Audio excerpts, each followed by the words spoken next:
Nga dyert e SPAK, Sali Berisha kërkoi që Edi Rama të jetë dëshmitar në gjyq për dosjen Partizani. Sipas Berishës, prokurorët duhet kishin marrë në pyetje prej kohësh kreun e qeverisë, duke akuzuar për shkelje të ligjit gjatë kohës që ka firmosur për zonimin e ish-klubit Partizani. Kryeministri Albin Kurti takohet sot me kreun e LDK-s Lumir Abdi Xhiku në përpjekje për të zgjedhur emrin e presidentit të ri. Afati vendosur nga kushtetuesja më 28 prill po skadon dhe palët ende nuk kanë një konsensus, situatë që mund të çojë sërish Kosovën në zgjedhje të jashtëzakonshme. Vjosa Osmani i dorëzoi të shtunën mandatin e presidentes kryeparlamentares Haxhiu. Amerika kërkon armë pushim, por Irani nuk pranon. Bombardimet nga Izraeli dhe SBA kanë vijuar në Beirut dhe Liban, duke sill 17 viktima. Irani ka kërcënuar ashtë për Shtetet e Bashkuara se do të hakmeren më shumë nëse goditen objektiva civil.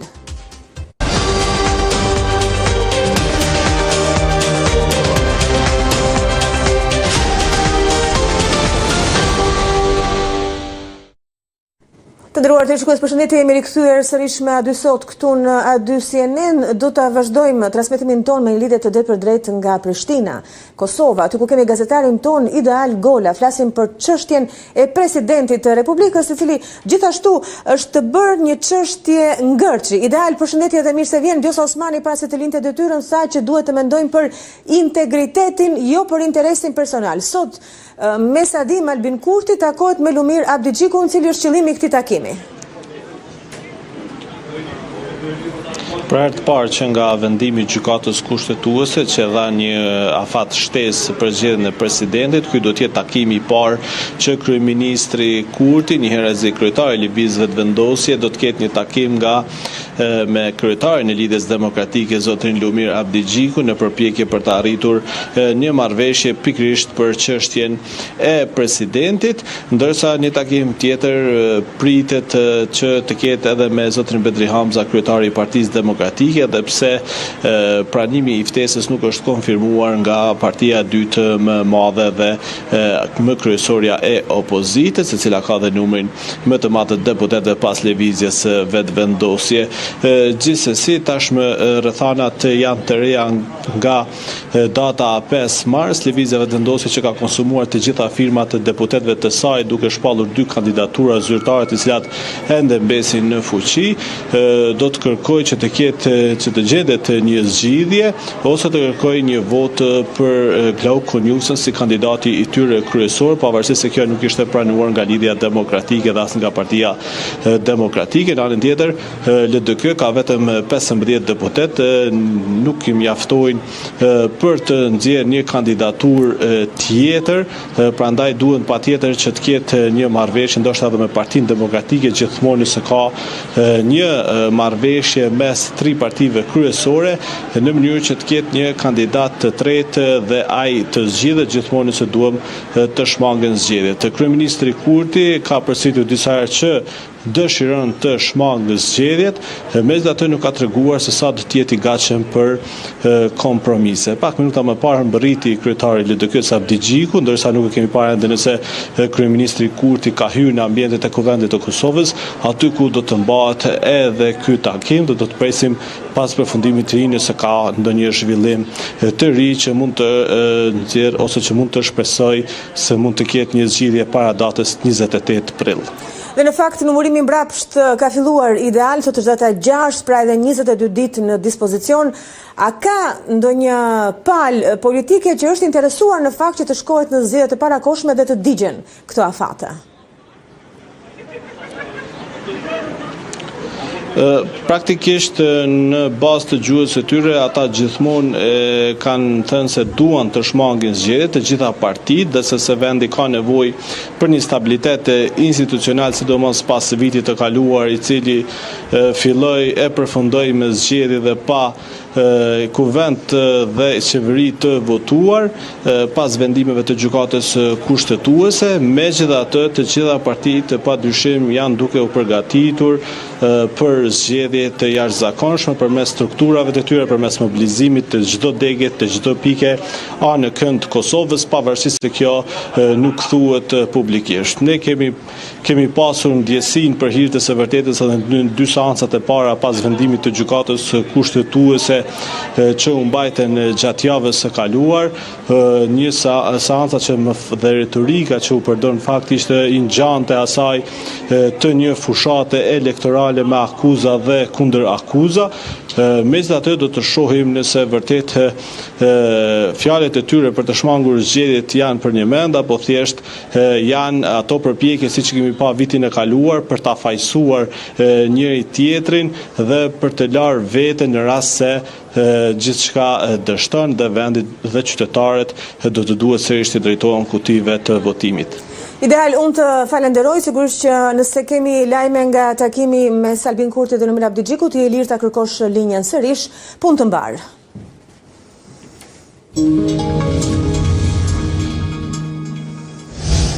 Një shpërtim i fuqishëm ka tronditur qendrën e Lezhës mbrëmjen e djeshme duke shkaktuar panik të madh tek banorët. Ngjarja ndodhi në një byrektore ku paraprakisht dyshohet se shkak ka qenë një rrjedhje gazi.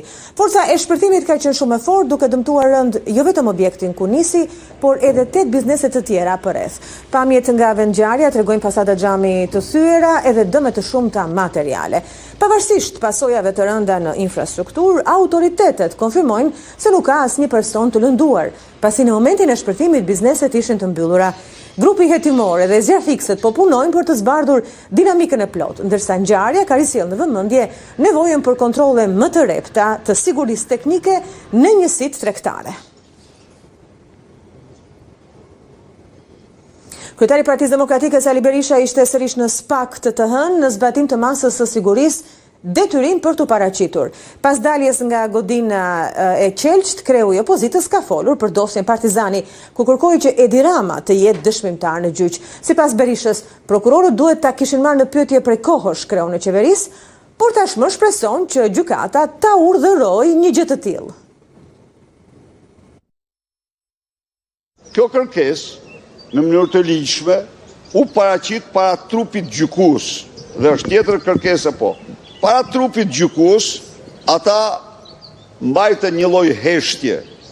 Pse mbajtën e din ata, po ata nuk kanë pranuar ta marrin në pyetje Edi Ramën atëherë kur është kërkuar, ta pyesin pse ndryshove destinacionin e zonës së klubit Partizani në një kohë kur nuk ta kish kërkuar njeri, ç'të shtyvi, çfarë interesash kishe ti apo vllau i yt, pse e bëre këtë?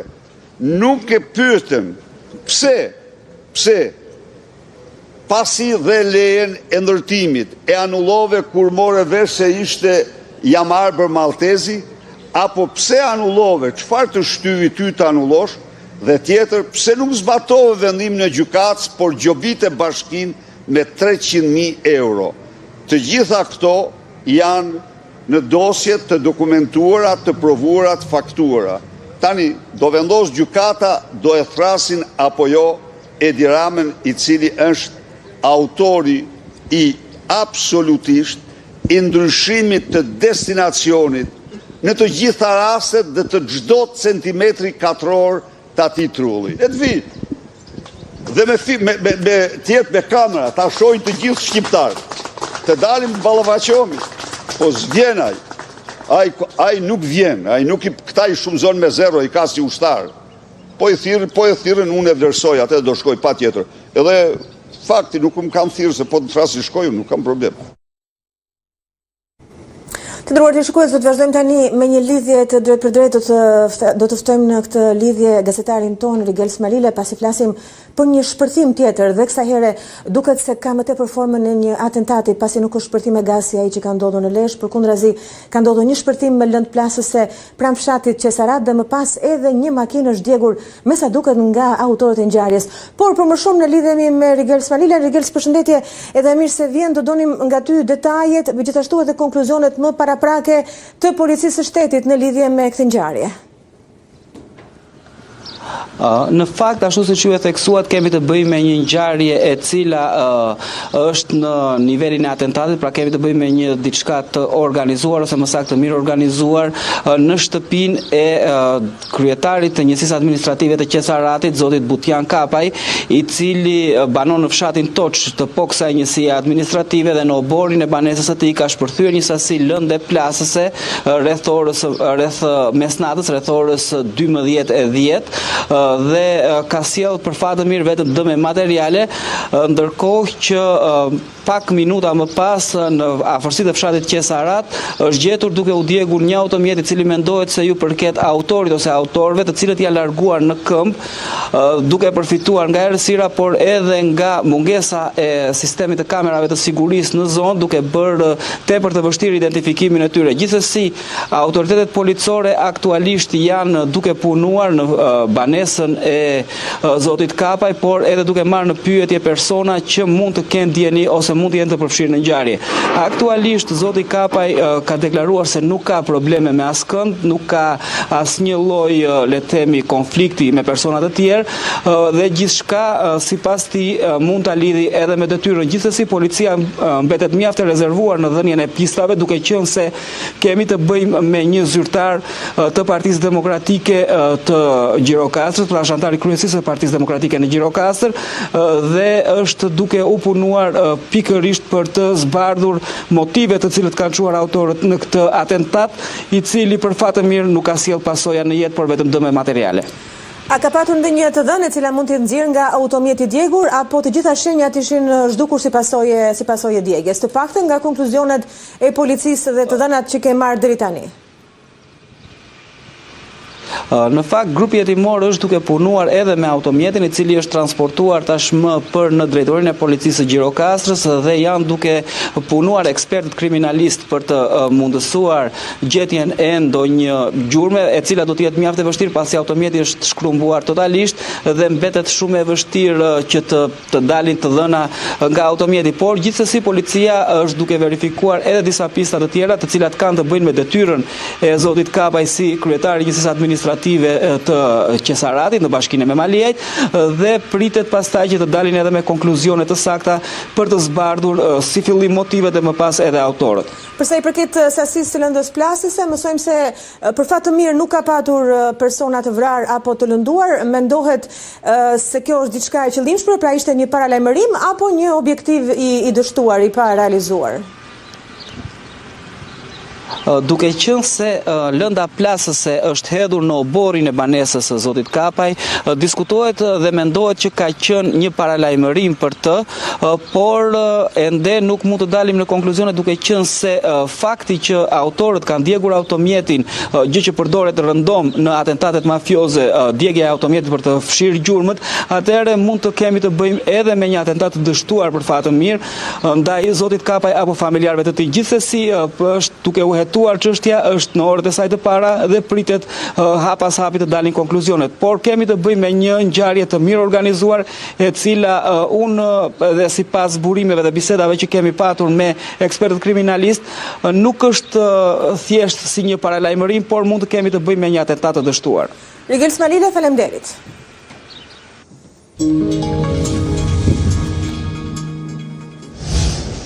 Ekonomia dhe integrimi evropian ishin në fokus të mesazheve të javës së Edi Ramës. Në podcastin Flasim, kryeministri hodhi poshtë pretendimet e opozitës se procesi i integrimit është bllokuar, duke argumentuar se Shqipëria po ecën përpara dhe se të ardhurat shtesë në buxhet vijnë nga rritja ekonomike dhe administrimi më i mirë fiskal, jo nga rritja e taksave.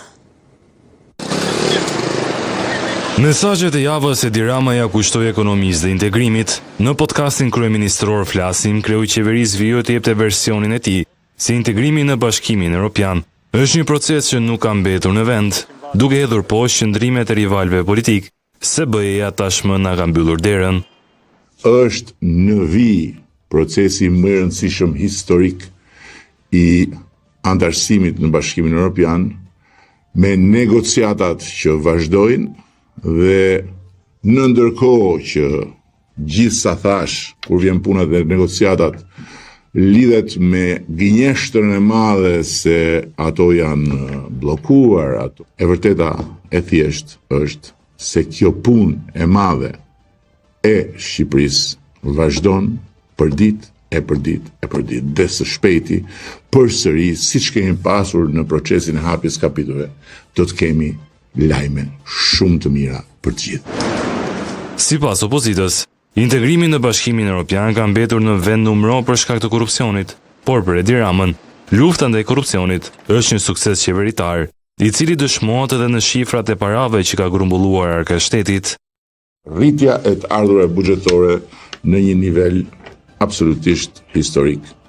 Një tregues i rëndësishëm i fazës ku ndodhet sot ekonomia shqiptare, një pasqyrë kuptim plot e fuqizimit të saj, në të kundërt të të gjithë atyre që predikojnë rritjen e korrupsionit dhe rritjen e abuzimit, ekonomia provon se rritet pikërisht sepse ulet korrupsioni dhe ulen abuzimet, sepse këto të dyja bashkë nuk shkojnë për ndryshe. Sipas projeksioneve, në periudhën që kalojmë, pritet të mblidhen mbi 1 miliard euro të ardhura shtesë. 1 miliard euro shtesë në buxhetin e qeverisë për Edi Ramën kanë ardhur për shkak të mirë menaxhimit dhe jo rritjes së taksave, por pa përmendur faktin se një dorë të madhe para shtesë i vjen edhe nga rritja e çmimeve të karburanteve në pagesën e TVSH-s. Për këto të fundit, thosë qeveria po mbikëqyr tregun e hidrokarbureve që mos të ketë abuzime. Ndërsa bordi i transparencës që është vënë në lëvizje do të mbetet garant i çdo zhvillimi në tregjet globale për të reflektuar menjëherë në mënyrë të drejtë dhe të verifikueshme atë çka duhet ndodh në tregun vendas. Ky është një reagim i duhur, i matur, në kohë që garanton vendimarrje të shpejta, që mishuron përgjegjësi të plot dhe që do të bëjë mundur që qytetarët, drejtuesit automjeteve, të mos abuzohen nga distributorët e naftës. Sipas vendimit të fundit të Bordit të Transparencës, çmimi i naftës në tregun e pakicës shitet me 224 lekë për litër, ndërsa benzina në 181 lekë për litër. Dërgesat në para nga emigrantët shqiptar arritën në mbi 1.1 miliard euro gjatë vitit 2025, duke shënuar nivelin më të lartë të regjistruar deri më tani. Italia, Greqia, Gjermania dhe Britania mbeten kanalet kryesore të dërgimit të parave në vend. Kjo për shkak të numrit të lartë të emigrantëve që jetojnë dhe punojnë në këto shtete. Sipas vlerësimeve të tërthorta, numri i diasporës së re llogaritet se jetë rreth 2.25 milion shtetas jashtë vendit, ose rreth 49% të shtetasve shqiptar gjithsej. Kryesisht nga fëmijët dhe të afërmit në Greqi, Itali e Shtetet e Bashkuara të Amerikës bashkë me ata në Gjermani, Franca apo Belgjik, emigrantët shqiptar ju dërguan familjeve të tyre mbi 1.1 miliard euro vitin e shkuar. Të dhënat nga Banka e Shqipërisë tregojnë se në raport me 2024-ën, remitancat janë rritur me plot 73 milion euro apo 7%. Faktori i parë është fakti që ne prej kohësh artikulojmë faktin e rritjes së emigracionit. Rritja e kërkesave për azil ose numri i lartë të larguarve nga ky vend ka sjell më shumë kontakte, le të themi kështu me botën përtej, kështu që më shumë kontakte do të thotë më shumë të menduar për çfarë kanë lënë këtu, kështu që ky është një arsye besoj që është kryesore.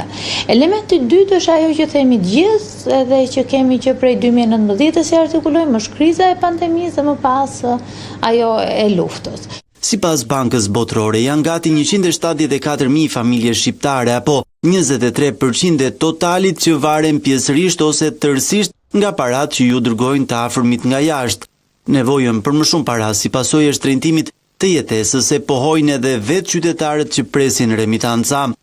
Unë du 65.000 lekë ilaçe, se marë për zemër, marë për prostatin, për veshkat. Mua po të mërja pak dine të falemderit, po nuk marë pension fare dhe. Ke pruan kooperativën të kora, me kanë dokumentat edhe kam. Sipas të dhënave nga Instituti i Statistikave, dy qarqet më të varfrat vendit, Kuksi dhe Dibra, janë edhe ato që kanë varësinë më të lartë nga remitancat, njëkohësisht në rang vendi. 26% e familjeve shqiptare që marrin para nga jashtë kanë më pak të ardhura në dispozicion se sa pjesa tjetër. Shtohet kërkesa për shërbime ndaj të moshuarve. Shërbimet e moshuarve janë drejt për drejt lidhura me aspektin shëndetësor. Ne nuk vemi deri te shëndetësia, jemi në kushtet bazike, jemi në ato të mbijetesës. Kështu që kemi një rritje shumë madhe, kemi një inflacion në vend, dhe ky një element tjetër që duhet diskutuar gjatë, edhe çfarë sjell një kërkesë mbi ekzistencën. Në zgjerimin e dërgesave nga jashtë, ndikim ka pasur edhe antarësimi i Shqipërisë në SEPA, zonën unike të pagesave në euro.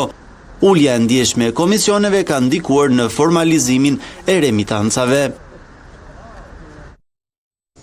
Shqipëria përballet me sfidën e rikthimit të diasporës për të shmangur kurthin e të ardhrave të mesme. Banka Botërore këshillon politika të qëndrueshme fiskale dhe sociale për të tërhequr të larguarit dhe kapitalin e tyre njerëzor. Ekspertët theksojnë se paralelisht duhet frenuar emigrimi, ndërkohë që vendi po plaket dhe po humbet fuqinë punëtore. Shqipëria duhet të bindë të larguarit të kthehen. Për të shpëtuar kurthit të vendeve me të ardhurat mesme, qeveria duhet të josh diasporën që të vijë të investojë njohuritë e marra në vendet perëndimore. Është kjo këshilla e Bankës Botërore drejtuar vendit, në një kohë që jemi më pak dhe më të plakur. Në raportet të ndryshme shohim ose në lajmet që ju publikoni për ditë, shohim që kemi një ulje të lindshmërisë apo largim të fuqisë punëtore, largim në secilin prej fushave në vendet huaja. Kështu që ky është një pranim, po themi, ndërreshtaj që fuqia punëtore po largohet dhe është larguar së shumti. Banka Botërore këshillon që thirrja për të thithur trurin duhet të shoqërohet edhe me politika ekonomike dhe sociale për të joshur të larguarit. Politikat fiskale që duhet ndërmarri qeveria ose ministrit përkatëse që ndërmerren me këtë rast duhet të jenë shumë të kujdesshme dhe nuk duhet të kenë luhatje.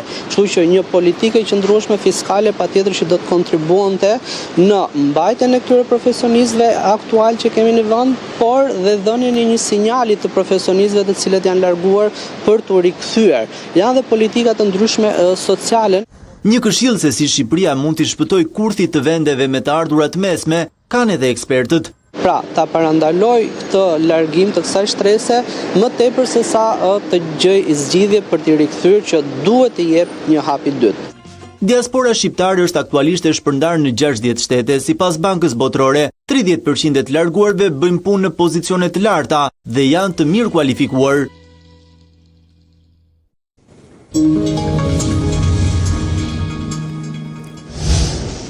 Irani ka përjetuar një natë tmerri si pasojë bombardimeve amerikane dhe izraelite. Raportohet se janë afro 17 persona të vrarë si pasojë këtyre sulmeve. Ndërkohë Irani ka kërcënuar ashpër për Shtetet e Bashkuara se do të hakmeren më shumë nëse goditen objektiva civil. Nata e së hënës ka qenë një natë e përgjakshme për Iranin. Raportohet se të paktën 17 persona u vranë në sulmet ajrore të kryera nga Izraeli dhe Shtetet e Bashkuara. Viktimat më të rënda ishin në 2 ndërtesa parlamentesh në Gal e Shmir, në rajonin qendror dhe lindor të Teheranit, ku u vranë 13 persona. Guvernatori lokal tha se po kryen kërkime në paranoja për të gjetur ndonjë të mbijetuar ose për të gjetur trupa të viktimave të tjera, raporton agjencia e lajmeve Fars. Një sulm ndaj zonave të banimit në Teheranin lindor la 4 të vdekur dhe 7 të plagosur, theksojnë mediat iraniane, duke shtuar se bastisjet shkatruan plotësisht 3 shtëpi dhe dëmtuan rreth 50 ndërtesa. Impiantet e energjisë në Universitetin Sharif në verilindjen e Kryqëzit u goditën gjithashtu, duke shkaktuar ndërprerje të energjisë në zonë. Një xhami universitar u dëmtua. Nuk ka pasur një numër zyrtar të vdekjeve në Iran që nga fillimi i luftës pas javësh të tëra. Teherani ka raportuar 1230 persona të vrarë në bastisje, ndërsa organizata jo qeveritare me silinë Shaba, e quajtur Hana, e cila kundërshton regjimin iranian, foli për një total për më shumë se 3400 vdekjesh, përfshin 1500 civil. Nga ana e tij, komanda qendrore ushtarake e Iranit ka palëmëruar se hakmarrja kundër kundërshtarëve të saj do të jetë shumë më shkatruese nëse ata godasin objektiva civile. Nëse sulmet kundër objektivave civile përsëriten, fazat e ardhshme të operacioneve tona ofensive dhe hakmarrëse do të jenë shumë më shkatruese të parapra gjithësisht, tha një zëdhënës i selisë qendrore të Iranit. Sa kaq bëhet e ditur se Izraeli dhe Shtetet e Bashkuara kanë hartuar një listë gjithëpërfshirëse të objektivave strategjik të cilat do të goditen në Iran nëse Republika Islamike nuk i përmbahet ultimatumit të afërt të presidentit Shehbaz Donald Trump. Dy burime kanë konfirmuar për Jerusalem Post, duke thënë se marrëveshja për listën e objektivave vjen pas një sër diskutimesh intensive të nivelit të lartë që synojnë sinkronizimin e përgjigjeve amerikane dhe izraelite. Përveç listës finale të objektivave, është përfunduar dhe koordinimi operacional midis ushtarëve amerikanë dhe izraelit. Nervat e Donald Trump nuk mbajnë më përballë një lufte e cila po i del jashtë kontrollit. Shtetet e Bashkuara duket se kanë vetëm një qëllim, të mundësojnë hapjen e ngushticës së Hormuzit. Për këtë çështje, Donald Trump i ka lënë mundësi Iranit deri të martën të bëjë një akt të tillë. Në të kundërt do të përballet me ferrin amerikan. Presidenti amerikan Donald Trump ka humbur durimin me Iranin, pasi kërkon me çdo kusht që të hapet ngushtica e Hormuzit. Në një mesazh të veçantë të drejtpërdrejtë për liderët e Iranit, Trump etiketoi fen në një mënyrë tjetër. Ai kërcënoi në mediat sociale të goditjet termocentrale të dhurat dhe i kërkoi Teheranit të hapte ngushticën e Hormuzit, duke i cilësuar ata si kopil të çmendur. Ai u tha iranianëve, ose në shkruani ose përballuni me jetesën në ferr. Këtë herë Trump ka shkuar shumë larg, madje edhe sipas standardeve të tij. Which is now absolutely E martë do të jetë dita e termocentralit dhe dita e urës. Të gjitha të orientuara në një, në Iran. Nuk do të ketë asgjë si kjo. Hapni ngushticën e të mallkuar, ju kopil të çmendur, ose do të jetoni në ferr. Vetëm shikoni. Falënderimi qoftë Allahut. Postimi shkaktoi gjithashtu zemërim midis demokratëve. Jim McGovern, demokrati me gradë të lartë në Komitetin e Rregullave të Dhomës së Përfaqësuesve, i përshkroi kërcënimet si krejtësisht të çmendura dhe jashtëzakonisht të rrezikshme. Ai është psikopat. Presidenti i Shteteve të Bashkuara ka nevojë për ndihmë, shkroi ai në X. Lëvizjet tuaja të pamatura po i zvarrisin Shtetet e Bashkuara në një ferr të vërtet për çdo familje dhe i gjithë rajoni ynë do të digjet sepse ju këmbgulni të ndiqni urdhrat e Netanyahu. Mos u gaboni. Nuk do të fitoni asgjë duke kryer krime lufte. Garda revolucionare, në reagim të saj, ne ka hedhur poshtë mundësinë e një rihapje të afërt të ngushticës së Hormuzit. Në të vërtetë Hormuzi nuk do të kthehet kurrë në gjendjen e tij të mbarshme, deklaroi Marina e Gardës së Revolucionare. Por duket se bisedimet po vijojnë në mënyrë sekrete. Media amerikane Axios thekson se Shtetet e Bashkuara, Irani dhe ndërmjetësit rajonal po diskutonin kushtet e marrëveshjes të mundshme 45 ditore që mund të sitte një fund të përkohshëm të luftës, duke cituar 4 burime amerikane dhe izraelite. Ndërmjetësit po negociojnë një marrëveshje me 2 faza. Faza e parë do të ishte një ambushim 45 ditor, e dyta do të ishte një marrëveshje për të dhënë fund luftës, por Irani e ka mohuar një gjë të tillë. Ne kalojmë një tjetër front lufte pasi nuk kanë të ndalur sulmet ruse mbi Ukrainë. Këtë herë është porti jugor i Odesës, një pikë strategjike për Ukrainën që është sulmuar. Besohet se 4 civil kanë mbetur të vrarë. Ndërkohë, sulme janë raportuar edhe nga Ukraina në drejtim të Rusisë, duke shkaktuar dëme të konsiderueshme në detin e Zi. Ukraina është përballur me të tjera sulme nga Rusia. Ushtria ruse sulmoi portin e Ukrainës të Odesës në detin e Zi, gjatë natës së hënës, duke vrarë 3 persona, përfshi dhe një fëmijë, si dhe duke dëmtuar infrastrukturën, ndërtesa banimi dhe ato administrative. Gjatë natës Odesa u vuni një sulm tjetër të rënd nga armiku, tha Ole Kiper, guvernatori rajonal i Odesës në aplikacionin Telegram. Përveç të vdekurve, 10 persona të tjerë plagosën, tha ai. Me luftën e saj në vitin e 5, Moskva ka përshkallëzuar sulme ndaj Odesës, një qendër kyçe logjistike në Ukrainën jugore dhe porti më i madh i vendit, që merret me shumicën e eksporteve të grurit dhe industrive të tjera detare të Ukrainës. Po ashtu bëhet e ditur se të paktën 8 persona plagosën, përfshi 2 fëmijë gjatë sulmeve me dron ukrainas në qytetin portuar të detit Zi, Novorossiysk, në një numër shtëpish banimi që pëson dëme, thekson autoritetet ruse. Rusia nuk tha nëse porti Novorossiysk, pika më e madhe eksportuese ruse në detin e Zi u godit. Ukraina ka intensifikuar ndjeshëm sulme ndaj objekteve energjetike të Rusisë, duke përfshirë qendrat më të mëdha eksportuese të naftës si në detin Baltik ashtu dhe në detin e Zi, duke kërkuar të zvoglojë të ardhurët e Moskës nga shitja e naftës, e cila është burimi jetësor i ekonomisë së saj. Zona e portit Novorossiysk është gjithashtu një vendodhje për terminalin e konsorciumit të gasjesit Kaspik, i cili eksporton naftë nga Kazakistani dhe aksionarët e cilit përfshin kompaninë të mëdha amerikane, të tilla si Chevron dhe ExxonMobil.